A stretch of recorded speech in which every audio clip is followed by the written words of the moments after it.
Assalamualaikum warahmatullahi wabarakatuh.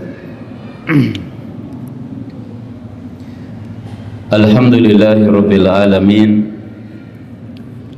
Alhamdulillahilladzi arsala rasulahu bil huda wa dinil haqq liyudhhirahu 'alad dini kullihi wa kafaa billahi shahida wa kafaa billahi 'alima wa nasira. Asyhadu an la ilaha illallah wahdahu la syarika lah wa asyhadu anna Muhammadan abduhu wa rasuluhu alladzi la nabiyya ba'dah. Allahumma salli wa sallim wa barik ala Muhammadin wa ala alihi wa sahbihi wa man tabi'ahu bi ihsanin ila yaumiddin, amma ba'd. Jamaah sekalian yang dirahmati Allah Subhanahu wa taala, belakangan kita kembali lagi dihebohkan dengan isu LGBT ya. Ada penggerebegan pesta gay di Hotel Oval Surabaya, 14 orang ditangkap. Kemudian juga penggerebegan pesta gay juga di Harmoni Jakarta Pusat, juga di Cianjur dan di berbagai tempat yang lain. Kemudian juga kita mendengar atau kita membaca dalam media ya, di kampus yang hebat kita ada suara-suara untuk melindungi atau bahkan memberikan fasilitas kepada LGBT dan lain sebagainya ya. Kemudian gerakan ini sudah berubah, bukan hanya gerakan LGBT sebagai jadi sebuah gerakan politik LGBT dalam skala global. Kajian kita pada siang hari ini, jamaah sekalian, karena latar belakang saya adalah syariah, fikih, kita melihat LGBT dalam timbangan fikih. Fikih Islam menyikapi LGBT itu seperti apa? Sisi politisnya, kemudian ada sisi budayanya, kemudian ada sisi hal-hal yang lain, tapi kita tajamkan pada siang hari ini dari sisi kacamata fikihnya seperti apa. Jamaah sekalian dirahmati Allah Subhanahu wa taala, saya kasih pengantar dengan sebuah ungkapan atau sebuah hadis yang diriwayatkan oleh sahabat Umar bin Al-Khattab radhiyallahu anhu. Kata Rasulullah sallallahu alaihi wasallam, ya, wa inna ahadakum la yukhriju bi sadaqatihi min indi, la yakhruju bi sadaqatihi min indi muta'abbituha wa inna ma hiya lahu narun. Kata Rasulullah sallallahu alaihi wasallam, ya, ada di antara kalian, sesungguhnya salah satu di antara kalian keluar membawa sedekah dariku, kata Rasul, padahal dana dan hal itu neraka baginya, kata Nabi sallallahu alaihi wasallam. Wa innama hiya lahu narun. Lalu sahabat Umar bertanya kepada Nabi sallallahu alaihi wasallam, ya Rasulullah, kaifa tu'tihi wa qad alimta annaha lahu nar. Wahai Rasulullah, kenapa engkau memberinya sedangkan engkau tahu bahwa hal itu menyebabkan dia masuk neraka? Kata Nabi sallallahu alaihi wasallam, fama asna. Apa yang mesti aku lakukan, kata Rasulullah? Fama asna. Saya mesti ngapain, kata Nabi? Ya'tuni yas'aluni wa ya'ballah azza wa jalla li al-bukhla. Karena mereka datang kepadaku, maksa kepadaku, Allah Subhanahu wa ta'ala melarangku untuk berbuat bakhil. Ya aku kasih meskipun itu bukan hak dia. Poinnya adalah, jamaah sekalian, ada manusia tuh sangat ingin ke neraka, diingetin gak mempan, dinasehatin gak denger, dibujuk bahkan Masya Allah, bahkan kalau kita baca ya, negara itu harus menyiapkan lebih dari 5 triliun hanya untuk menyiapkan vitamin agar mereka yang terkena HIV itu masih bisa bertahan hidup. Padahal kan sederhana saja, kalau kamu mau selamat dari itu, ikutin ajaran agama. Ajaran agamanya begini, dilarang. Tapi ada manusia yang ingin ke neraka. Nah, ini hadisnya. Ya, kalau kita korelasikan dengan bahasan kita, ya maksa gitu. Padahal al halalu bayyin wal haramu bayyin. Yang halal jelas, yang haram juga sudah jelas, ya. Ini ikhwatul iman dirahmati Allah Subhanahu wa taala sebagai mukadimah kita. Nah, LGBT, L bahasa kitanya kan apa namanya? Lesbian, ya. Kalau dalam bahasa fikih itu namanya adalah as-sihaq. As-sihaq. As-sihaq wal musahaq wal musahaqah. Apa dia? Antaf alal mar'atu bil mar'ati misla surati ma yaf'alu biha ar-rajul. Ya, lesbi itu kalau dalam bahasa fikihnya namanya as-sihaq.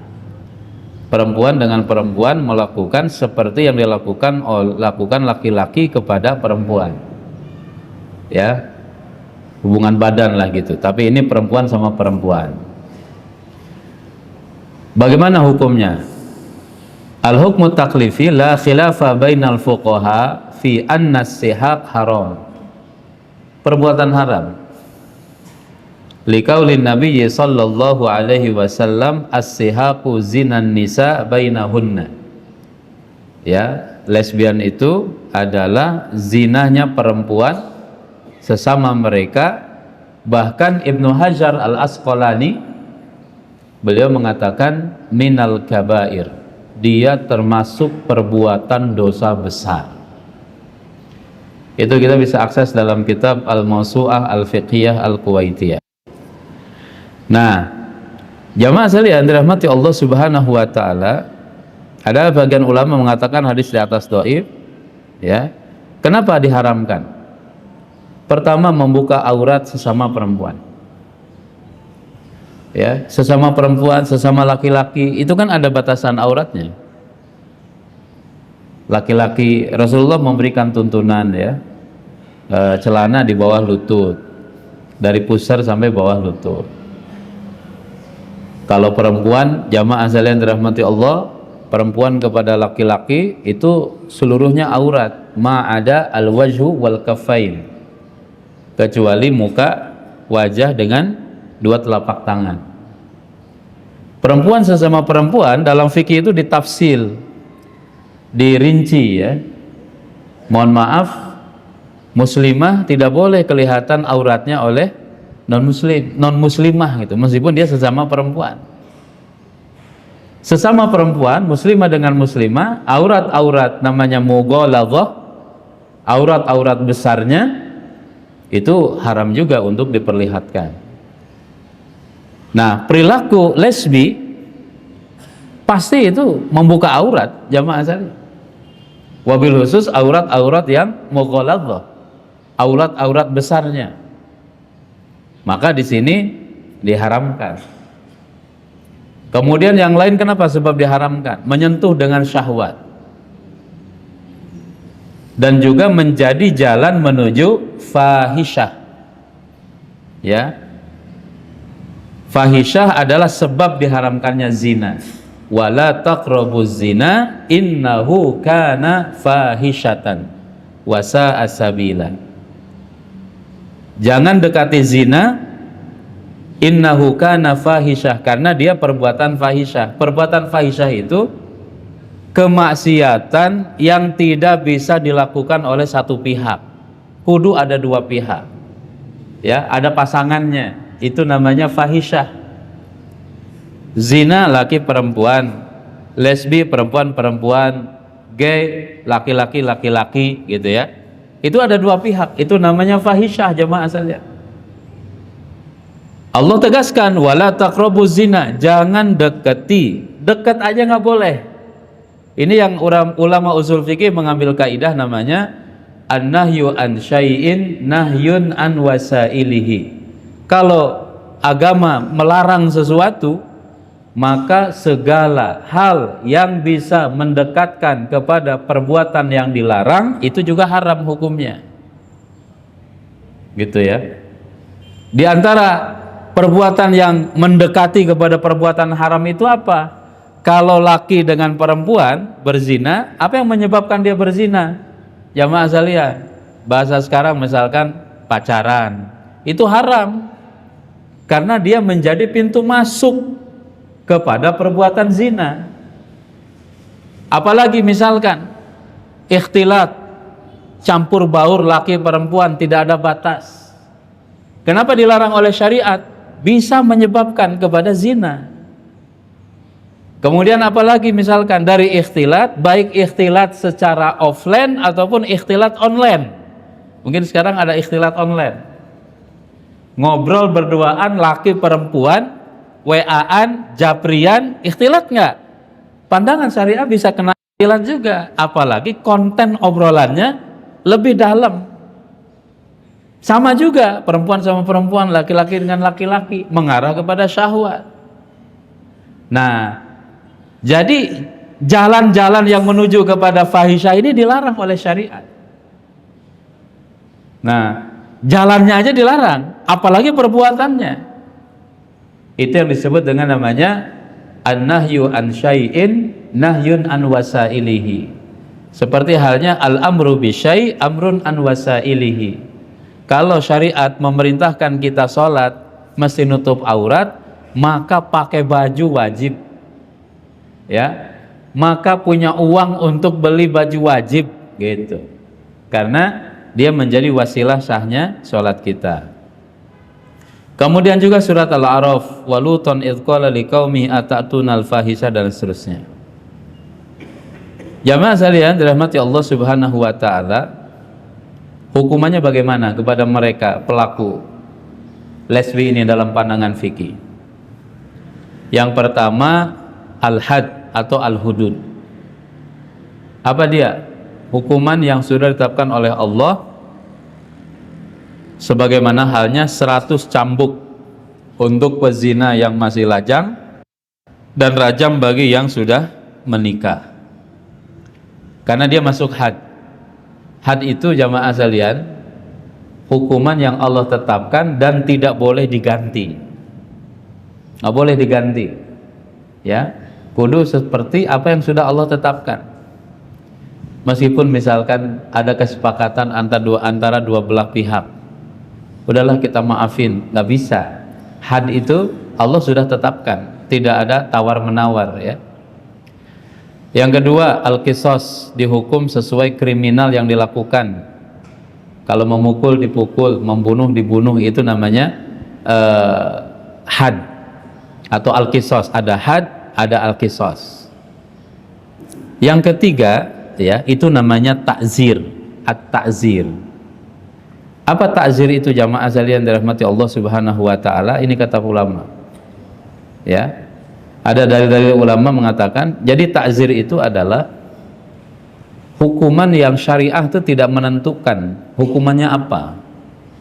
Misalkan lesbi ini, apa hukumannya? Kalau zina ada, qisas ada, ya, panduan syariatnya. Maka ulama ada yang mengatakan mungkin sumbernya takzir. Takzir ini dikembalikan kepada keputusan hakim. Ya, ini yang paling bawah takzir itu adalah uqubah ghairu muqaddarah syara'an. Tajibu haqqan lillah aw li adami.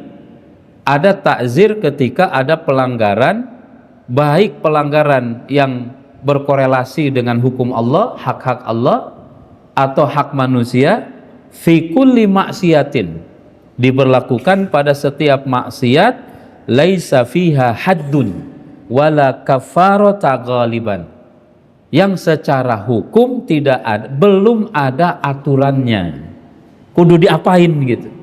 Nah, itu boleh ditentukan. Nah, penentuan takzir itu bagaimana? Penentuan takzir ini jamaah sekalian harus berefek ada efek jerak gitu. Nah, nanti kita menyaksikan, kita melihat bentuk takzirnya apa bagi pelaku lesbi ini. Dihukum dengan hukuman yang menimbulkan sakit, seperti pukulan, penjara, ya, sesuai pendapat otoritas yang ada bahwa hukuman tersebut membuat pelaku yang lain menjadi jera. Bahkan nanti ada hukuman yang dahsyat, ada ya, ditemukan, terjadi di zaman sebelum tentunya entah di tabi'in dan lain sebagainya. Hukumannya itu jamaah sekalian, ini berlaku kepada gay. Dia dibawa naik ke gedung yang paling tinggi di tempat itu, kemudian dia dilemparkan dari gedung yang paling tinggi itu. Kenapa demikian? Ya, jamaah sekalian, yaitu takzir namanya. Karena dengan itu manusia melihat ada efek jera kalau saya melakukan ini. Karena ini bukan fitrah, ini penyakit. Coba tanya para psikolog, ya, para dokter, ini penyakit. Artinya bisa sembuh gitu. Jangan berserah, jangan menyerahkan saya sudah bawaannya begini, enggak. Ini bisa sembuh loh. Nah, wa tu'aqibuhu sahibatahu fi dunya bil adab al muji min darbin aw sijmin, ya, mimma yura waliyul amri annahu jazar. Ketika pemimpin melihat ini orang nih akan kapok dengan begini, warad'in lil ama, yang lain nanti tidak akan ikut, anirtika bihadzal fi'il muharram, dari perbuatan haram ini, alladzi yadullu ala anna murtakibatahu la takhlu min syudzud wa intikas fil fitrah. Bahwasanya perbuatan ini perbuatan yang menyalahi fitrah, perbuatan yang enggak sehat, perbuatan yang tidak sesuai dengan fitrah manusia. Itu apa saja jamaah sekalian? Dipukul, dipenjara dan lain sebagainya. Intinya syariat mencermati ini. Perbuatan ini perbuatan yang menyimpang. Tentu nanti setelah dia dinasehatin, ya, dia diajak taubat, dia diajak bertaubat kepada Allah dan lain sebagainya.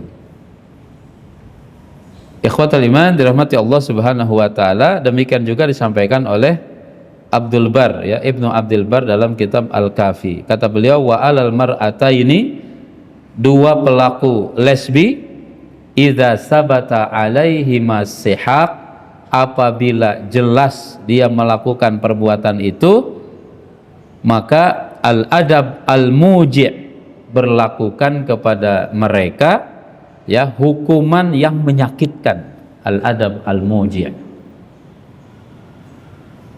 Ini bisa kita akses nih di berbagai situs sebagai sumber. Ini versi hukumnya, ya. Apakah membatalkan wudu, mungkin kita tidak terlalu bahas lainnya. Kemudian yang kedua, gay. Bahasa fikih liwat, ya, al-liwat, dari masdar lata yalutu liwaton. Apa liwat itu? Amala qaumi Lut. Secara bahasa, perbuatan yang dilakukan seperti perbuatan kaum Nabi Lut. Kalau di survei angkanya tuh meningkat terus, jemaah. Survei 2013 dibandingkan dengan 2019. 2013 di Indonesia yang menolak LGBT itu masih kisaran angka 93%. Tapi di 2018 2019 itu sudah turun tuh. Yang nolak LGBT itu sekitar kisaran 80%. Itu yang dilakukan oleh AILA, ya, Aliansi Keluarga Indonesia. Kemudian juga ada satu lembaga yang secara rajin melakukan survei. Memang ada angka penurunan ketidaksetujuan, berarti ada angka peningkatan secara persetujuan. Sebagaimana halnya berani, ya, kita salut juga kepada Qatar yang 2020 berapa itu yang jadi tuan rumah itu, 2024 ya, 2022 ya. Jadi tuan rumah Piala Dunia ya, dia nolak LGBT. Yang pada waktu itu timnas Jerman dia fotonya begini nih, sebagai protes karena tidak mau atau tidak boleh menyuarakan tentang LGBT. Jadi negara punya prinsip gitu. Negara harus punya prinsip. Ya, di sini nggak boleh, maka seluruh kebijakannya itu mesti dijaga karena melindungi masyarakat yang ada di negara itu. Secara fikih apa? Ilaju zakar fi dubur zakar au unsa. Jamaah sekalian, liwat itu kalau ditafsir, kalau di kitab Mausu'ah Fiqhiyah, mohon maaf ya, memasukkan kemaluan laki-laki lewat dubur kepada dubur laki-laki atau dubur perempuan, itu liwat juga ya. Mungkin kalau fikihnya dalam Islam, fikih seksualitas dalam Islam, lewat jalan belakang nggak boleh dengan istri ya, tidak boleh. Ada kubul, ada dubur. Mohon maaf meskipun ini agak vulgar, tapi fikih mesti kita jaga dengan baik ya, secara hukum, baik laki-laki atau perempuan. Nah, hukumnya bagaimana? Ittafaqal fuqaha ala anna liwat muharram, haram dia. Kenapa? Li'annahu min aghlazil fawahish, karena lebih buruk dari fawahish, dari fahisyah tadi. Nah, Allah haramkan tadi sama ayatnya, wala taqrabuz zina innahu kana fahisha wa luton id qala liqaumihi atatuna al-fahishata. Nabi Lut bilang kepada kaumnya, kalian melakukan perbuatan keji yang belum pernah dilakukan oleh seorang pun di muka bumi. Karena mereka laki-laki suka dengan laki-laki. Nah, mana dalilnya jamaah sekalian? Ya, tadi ayatnya. Kemudian juga di surat Asy-Syu'ara ya, masih berkenaan dengan kisah Nabi Lut. Kemudian dalam Musnad Imam Ahmad, Nabi mengatakan la'anallahu man amila amala qaumi Lut. Allah melaknat orang yang melakukan perbuatan seperti yang dilakukan oleh kaum Nabi Lut. La'anallahu man amila amala qaumi Lut, sampai 3 kali Rasulullah menyampaikan statement itu. Allah laknat, Allah laknat, Allah laknat. Hukumannya apa? Nah, mazhab Hanafi dan Hambali jamaah, hukumannya itu seperti hukuman pezina. Ya. Kenapa? Karena dalilnya Allah Subhanahu wa taala ketika menyebutkan perbuatan kaum Nabi Lut, Allah tuh katakan fahisha, atatunal fahishata. Apakah kalian melakukan perbuatan fahisha, perbuatan seperti yang dilakukan oleh kaum Nabi Lut? Gitu. Maka fahisha dalam satu ayat, wala taqrabuz zina, ya, fahisha itu adalah perbuatan zina. Sementara hukuman bagi pezina, kalau bujang sama bujang dicambuk, kemudian tapi kalau bujangan sama yang sudah menikah, maka dia harus dirajam. Jadi analisis dalilnya, zina dan gay sama-sama fahisyah, maka hukumannya sama juga. Kemudian juga dalam hadis Rasul mengatakan idza atar rajul ar-rajul idza atar rajulur rajula fahuma zaniyan. Kalau laki-laki ya melakukan hubungan seksualitas dengan sesama laki-laki, maka mereka keduanya dianggap telah melakukan perzinahan. Mazhab lain mengatakan apa jamaah sekalian? Kata Imam Malik itu dirajam, pendem di tanah, kemudian dilempar batu sampai meninggal. Pendapat Imam Malik. Imam Syafi'i berpendapat dibunuh. Ya, ini adalah mazhab Syafi'i. Berdasarkan hadis Ibnu Abbas, qala Rasulullah sallallahu alaihi wasallam, man wajadtumuhu ya'mal amala qaum Lut faqtulul fa'il wal maf'ul. Hadis riwayat Tirmizi. Kalau kalian menemukan mereka yang melakukan perbuatan seperti perbuatan kaum Nabi Lut, faqtulul fa'il wal maf'ul. Ya, pelaku fa'il wal maf'ul ini dalam artian jamaah sekalian, ya, ada yang perannya peran laki-laki, kemudian perannya peran perempuan, bunuh mereka. Tapi harus dijelaskan, yang menegakkan hukum ini negara, bukan organisasi, bukan ormas, bukan partai politik. Negara, kembali kepada kebijakan negara. Menurut negara apa? Ya, kalau negara mengambil keputusan mazhab Imam Syafi'i, ya dia lakukan.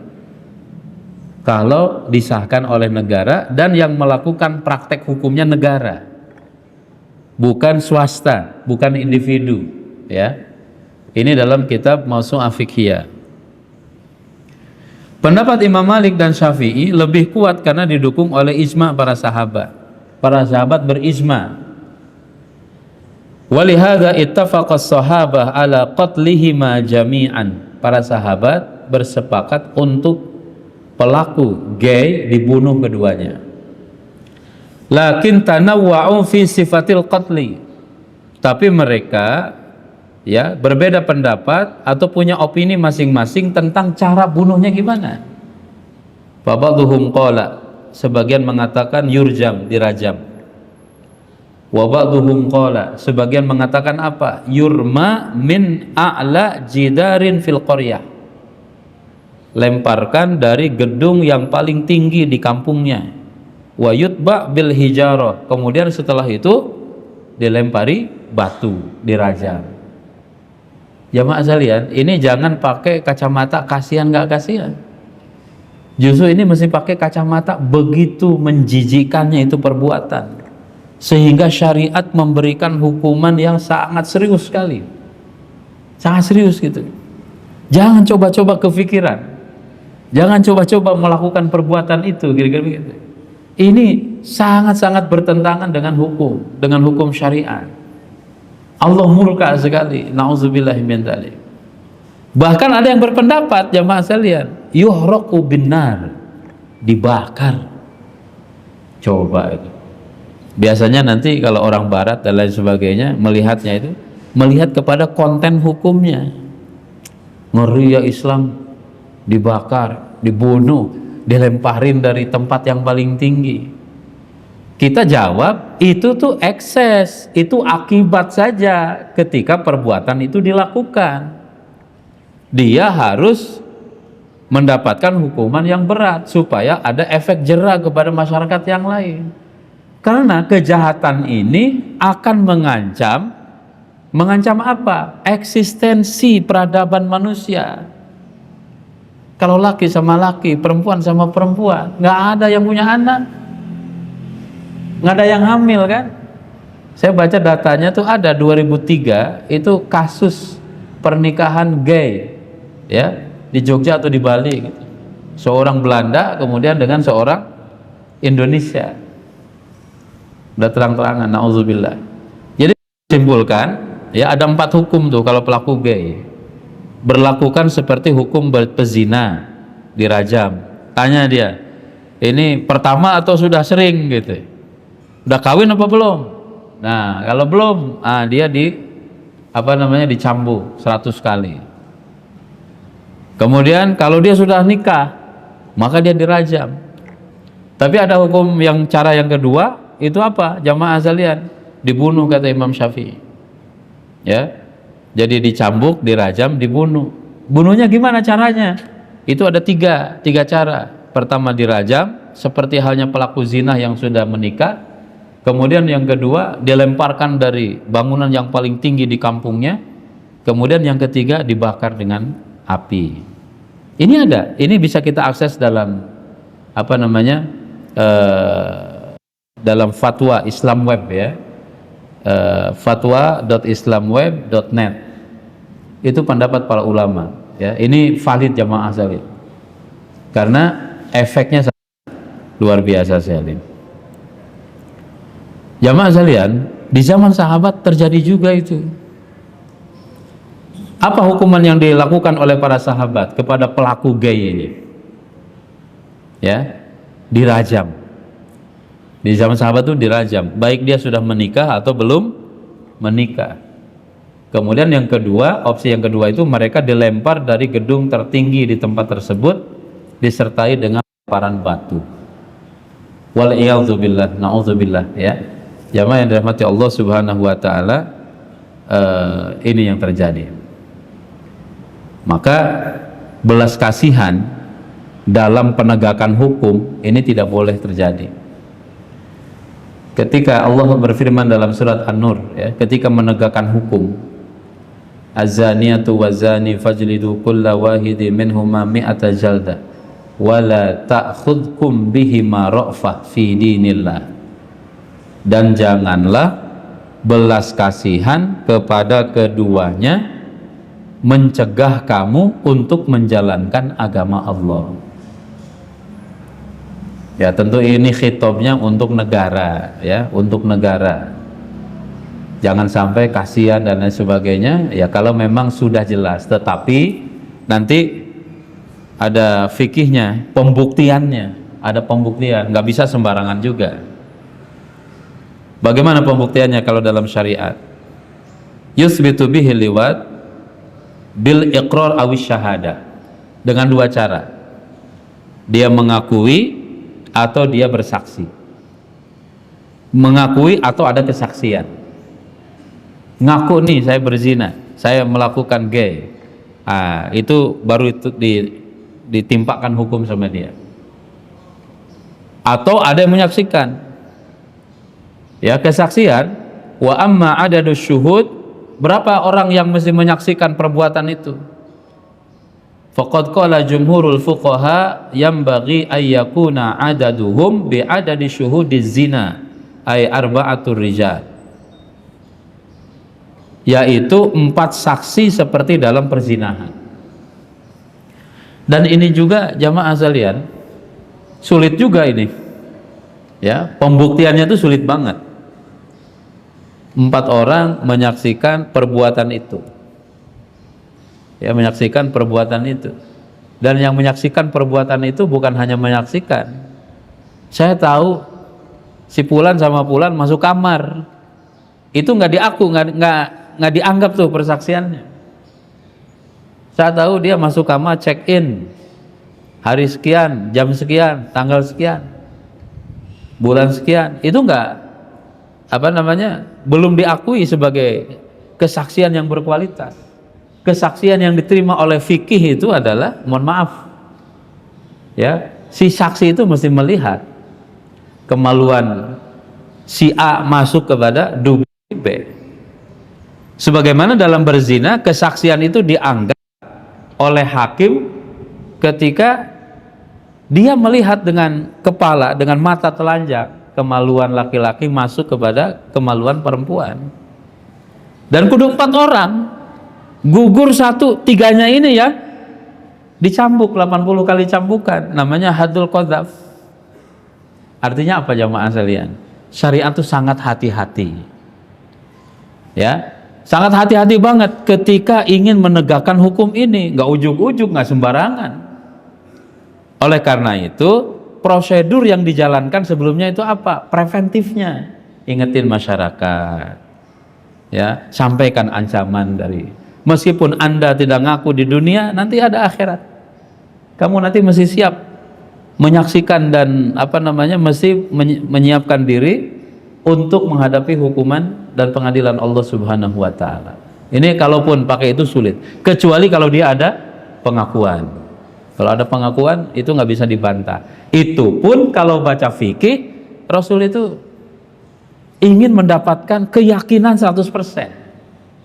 Ada perempuan datang kepada Nabi, ya Rasulullah, saya sudah berzina. Kata Nabi SAW, mungkin kamu cuman pelukan doang, pegangan doang. Sambil Rasul malingin muka. Perempuan itu karena ingin tobat, didatangi tuh muka Rasulullah dari arah yang lain. Ya Rasulullah, saya sudah berzina. Mungkin kamu cuman ciuman aja. Didatangin lagi tuh jamaah saya lihat. Ya Rasulullah, benar saya sudah berzina. Sampai Rasul benar-benar mendapatkan informasi yang valid kalau pengakuannya ini adalah valid. Kata Rasulullah, apa boleh buat? Kamu sudah mengaku, hukuman sudah ada, kita tegakkan hukuman. Ditanya perempuan itu, kamu sekarang kondisi bagaimana? Saya hamil. Kata Nabi SAW, karena agama ini penuh dengan kasih sayang, pulanglah dulu ke kampungmu, tunggu kehamilanmu selesai sampai anakmu lahir. Nggak ada perintah dalam agama jamaah sekalian, anak hasil perzinahan tuh kudu digugurkan. Rasul nggak nyuruh tuh, tunggu tuh, karena dia nggak punya dosa. Ya, meskipun binnya nanti dalam nasab, binnya diakukan kepada ibunya, tidak kepada bapaknya, dan dia tidak akan mendapatkan waris dari yang menzinahi ibunya itu, karena tidak melalui akad halal yang syar'i gitu ya. Setelah anak lahir, datang lagi kepada Nabi, ya Rasulullah, saya sudah lahir, saya sudah lahiran. Kata Rasulullah, siapa yang ngurus anak? Saya titipkan. Kata Nabi, balik, pulanglah dulu, susuin anakmu 2 tahun. Andai ini perempuanmu kabur, ya nggak akan dicari sama Nabi. Tapi perempuan ini ingin menegakkan hukum kepada dirinya, ingin dirinya dibersihkan. Setelah 2 tahun, disapih anaknya, balik lagi kepada Rasul. Ya Rasulullah, saya sudah selesai penyusuan, ya anak saya sudah besar, silahkan tegakkan hukum Allah kepada. Dipendam, dilempar, dirajam, meninggal karena dia sudah menikah. Kemudian Rasulullah menyolatkan perempuan itu. Ada sahabat bertanya, atusolli ala zaniyah, wahai Rasulullah, engkau mensolatkan si pezina? Kata sahabat, kan ini dia berzina, kok kamu yang engkau solatkan wahai Rasul? Kata Nabi, ya, kalau seandainya kebaikan wanita ini dibagikan kepada seluruh penduduk Madinah, lawasi'athum, kebaikannya cukup, ya, bisa mencukupi seluruh penduduk Madinah dapat kebaikan dari wanita ini. Udah bersih dia, udah bersih sekarang, dosa-dosanya udah bersih, dia sudah menegakkan hukum Allah dan dia kembali kepada Allah dengan suci, dengan bersih. Makanya Rasulullah Shallallahu Alaihi Wasallam. Nah itu jamaah sekalian, kenapa mesti ada hukuman? Ya membersihkan dia, kemudian membuat efek jera dan lingkungan itu menjadi bersih.